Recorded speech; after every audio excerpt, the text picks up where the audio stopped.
Assalamualaikum warahmatullahi wabarakatuh. Bertemu dan berjumpa kembali di teman 9 Subtema 2. Kali ini kita menginjak ke pembelajaran 3 dan masih memandu bagi orang tua siswa peserta didik kelas 6 halaman 97 sampai dengan 106. Materi diambil dari buku tematik terpadu kelas 6 dari Kementerian Pendidikan dan Kebudayaan Republik Indonesia revisi 2018.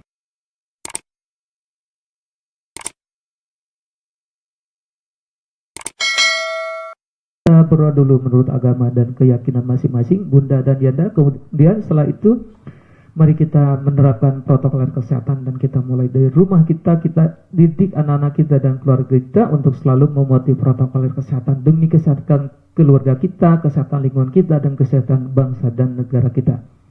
Ini tujuan pembelajaran sudah dipahami oleh anak-anak kita bahwa dengan menyusun clipping, anak kita mampu menjelaskan dampak modernisasi terhadap kehidupan masyarakat dan seterusnya hingga dengan tujuan pembelajaran 3. Kemudian di awal halaman ada sebuah prolog bahwa saat ini manusia telah mampu mengamati luar angkasa dengan lebih detail dan lebih cepat. Ini merupakan salah satu hasil perkembangan teknologi yang cepat dan canggih. Nah, sejak manusia meluncurkan teleskop bernama Hubble, informasi yang didapatkan tentang keadaan di luar angkasa semakin jelas dan cepat.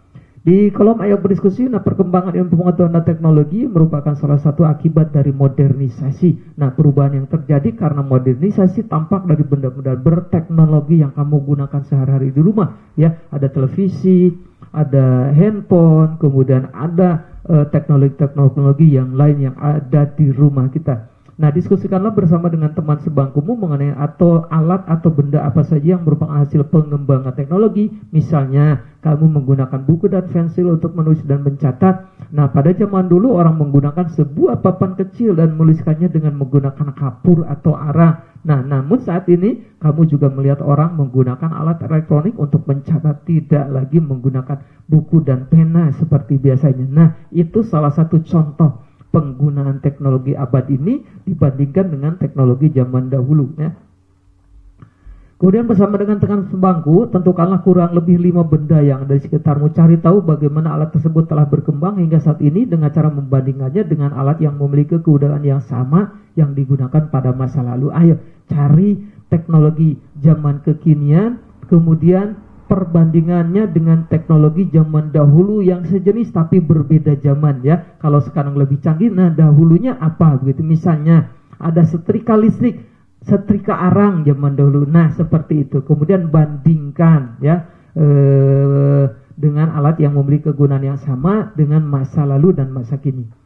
Kemudian apakah yang kamu simpulkan? Nah, di sini tulis, ya, hasil kesimpulannya. Kemudian di kolom ayo membaca ada sebuah bacaan tentang modernisasi dan budaya masyarakat. Nah, salah satu ciri masyarakat modern adalah sikapnya yang lebih terbuka terhadap sesuatu yang baru. Keterbukaan ini memberikan kesempatan kepada masyarakat untuk menguji hal baru tersebut. Nah, jika hal baru tersebut sesuai dengan norma yang ada, maka hal baru tersebut dapat dengan mudah diterima. Tetapi jika ada norma masyarakat yang tidak sesuai dengan hal baru tersebut, masyarakat akan menolaknya atau bisa menyesuaikannya. Sikap mental dan budaya suatu masyarakat sangat menentukan diterima atau ditolaknya suatu perubahan sebagai bagian dari modernisasi. Ingat, akibat dari modernisasi itu sudah dibahas lebih dulu bahwa ada yang positif dan ada yang negatif. Maka ambil yang positif, buang yang negatifnya. Yang positif gunakan untuk menambah wawasan kita untuk lebih maju, lebih berkembang. Ya, misalnya kalian anak-anak kita sebagai pelajar, maka gunakan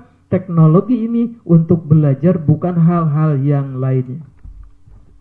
Nah, lanjutkan membacanya tentang modernisasi dan inovasi. Ini juga sama tentang modernisasi dan inovasi baik tingkat nasional maupun tingkat dunia. Di kolom ayo berdiskusi, lakukan kegiatan berikut dengan memperhatikan instruksi yang diberikan. Membuat ringkasan. Nah, ini instruksinya bagaimana membuat ringkasan.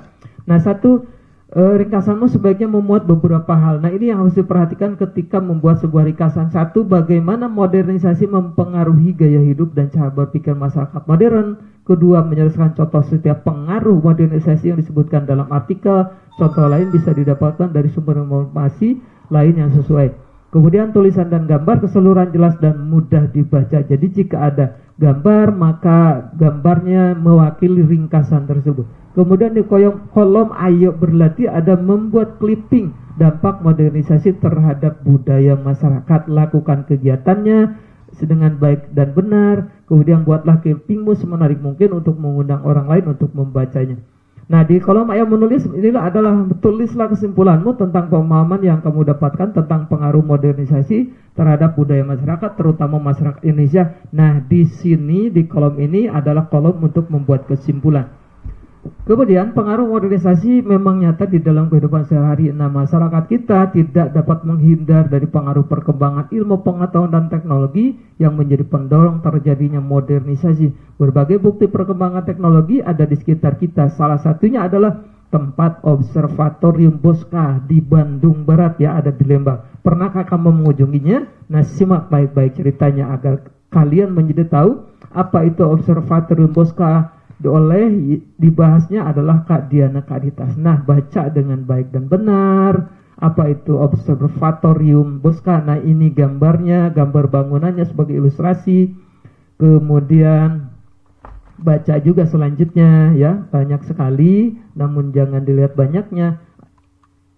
Lakukan literasi dengan baik dan benar agar kalian paham. Di kolom ayo menulis berdasarkan cerita fiksi di atas yang tadi, Observatorium Bosca melakukan kegiatan berikut. A. Bagilah cerita di atas menjadi 3 bagian. Ada awalnya, ada tengah, ada akhir. Kemudian lalu gambarlah peristiwa penting yang menjelaskan isi cerita. Bagian awalnya ada gambarnya, bagian tengah dan akhir. Kemudian beri keterangan pada setiap gambar yang kalian buat. Nah, gunakan diagram berikut. Judulnya apa, pengarangnya siapa. Nah, di sini bagian awalnya apa, redaksinya, bagian tengah apa, bagian akhirnya juga apa. Lihat dari bacaan yang tadi, kalian tinggal menyelip. Jika kamu adalah penulis cerita di atas, nah ini kesempatan untuk berandai-andai menjadi penulis, ingin mengubah jalan ceritanya misalnya. Bagian manakah yang ingin dirubah? Tulis di kolom ini, ya. Kemudian di kolom ayo membaca tentang sebuah tradisi ngayah di masyarakat Bali. Apa itu tradisi ngayah di masyarakat Bali? Agar kalian lebih paham tentang hasanah budaya dan tradisi nasional dan daerah di Indonesia, maka baca tradisi ngayah di masyarakat Bali sebagai salah satu adat dan tradisi yang ada di Nusantara ini, ya. Nah, ini gambar ilustrasinya. Kemudian selanjutnya baca juga dengan baik dan benar. Di kolom ayo berdiskusi, nah ini kalian mencari tahu tentang peristiwa apa saja yang terjadi yang menunjukkan persatuan dan kesatuan bangsa. Kemudian menjelaskan juga bagaimana peristiwa itu berhubungan dengan sila-sila dalam Pancasila. Kemudian menuliskan hasil diskusi di atas lembar kertas, ya. Ayo berlatih, ini berlatih mencari artikel di majalah atau surat kabar yang menjelaskan tentang peristiwa persatuan dan kesatuan di dalam masyarakat kita, kemudian melakukan penelaahan terhadap peristiwa tersebut dan menghubungkannya dengan sila-sila dalam Pancasila yang berhubungan dengan usaha meningkatkan persatuan dan kesatuan bangsa. Terakhir, ayo renungkan dan komunikasikan. Mudah-mudahan lebih paham dan lebih mengerti. Assalamualaikum warahmatullahi wabarakatuh.